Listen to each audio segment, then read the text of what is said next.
you say Ernest? Yes.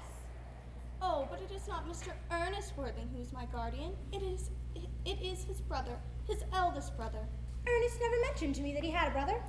Oh, I'm sorry to say they've not been on good terms for a long while. Ah, that accounts for it.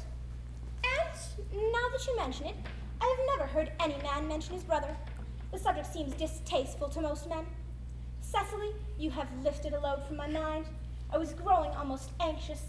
It would have been terrible if a cloud had come across a friendship like ours, would it not?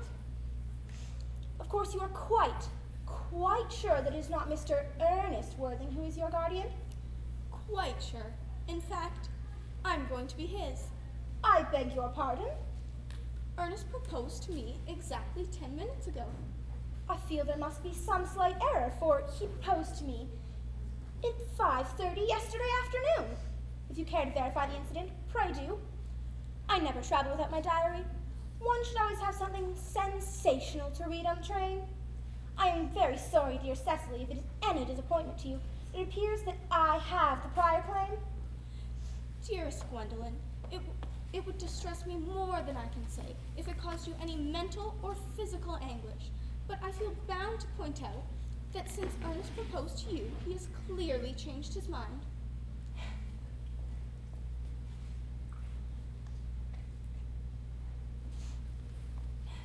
The poor boy has been entrapped into any foolish promise. I shall consider it my duty to rescue him at once, and with a firm hand. Do you suggest, Miss Fairfax, that I entrapped Ernest into an engagement? How dare you?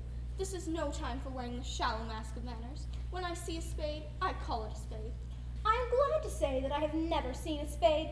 It is obvious that our social spheres are widely different.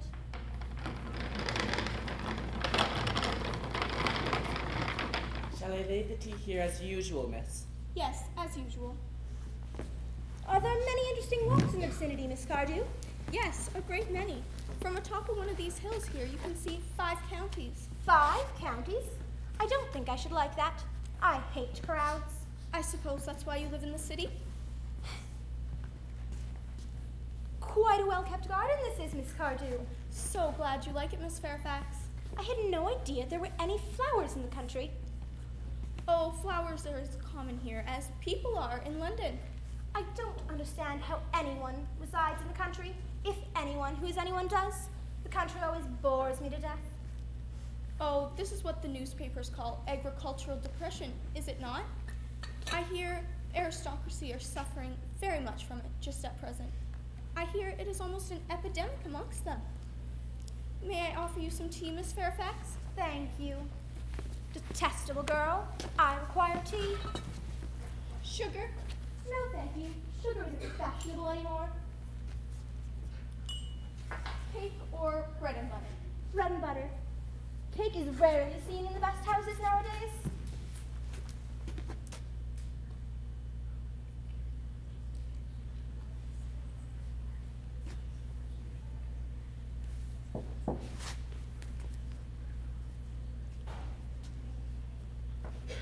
Hand that to Miss Fairfax, please.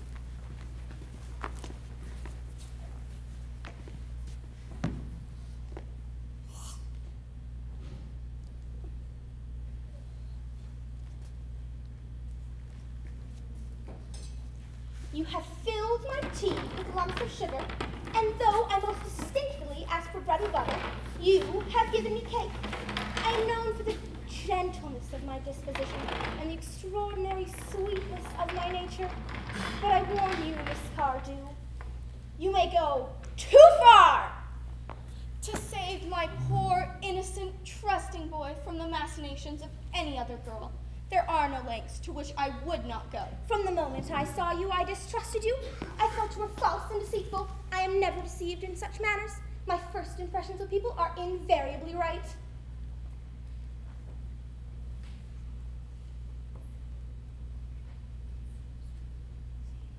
It seems to me that you have many calls of similar character to make in the neighborhood, and that I'm trespassing on your valuable time. Ernest, my own Ernest. Gwendolyn, darling. A moment. May I ask if you are engaged to be married to this young lady? To dear little Cecily? Why, of course not. What could have put such an idea into your pretty little head? Thank you. You may. Dearest Gwendolyn, I feel there must have been some misunderstanding. The gentleman whose arm around you at present is my guardian, Mr. John Worthing. I beg your pardon? This is Uncle Jack. Jack! Oh! Here is Ernest. Oh, Cecily, my own love. A moment. May I ask if you are engaged to be married to this young lady? To what subject? Good heavens! Gwendolyn! Yes, to good heavens, to Gwendolyn. I mean, to Gwendolyn. Of course not. What put such an idea into your pretty little head? You may. I felt there must be some slight error, Miss Cardew. The gentleman who is at present around your waist is my cousin, Mr. Algernon Moncrief. Algernon Moncrief? Oh! It seems a gross deception has been practiced upon the both of us. My poor wounded Cecily. My sweet, wronged Gwendolyn. You will call me sister, will you not? Yes, there's just one question I would like to be allowed to ask my guardian. An admirable idea. Mr. Worthing, there is just one question I would like to be permitted to put to you. Where is your brother Ernest? We are both engaged to be married to your brother Ernest, so it is a matter of some importance for us to know where your brother Ernest is at present. Gwendolyn, Cecily, it's really quite a painful position you put me in. I'm very inexperienced of doing anything of the kind. But the fact of the matter is that, well, my brother Ernest is...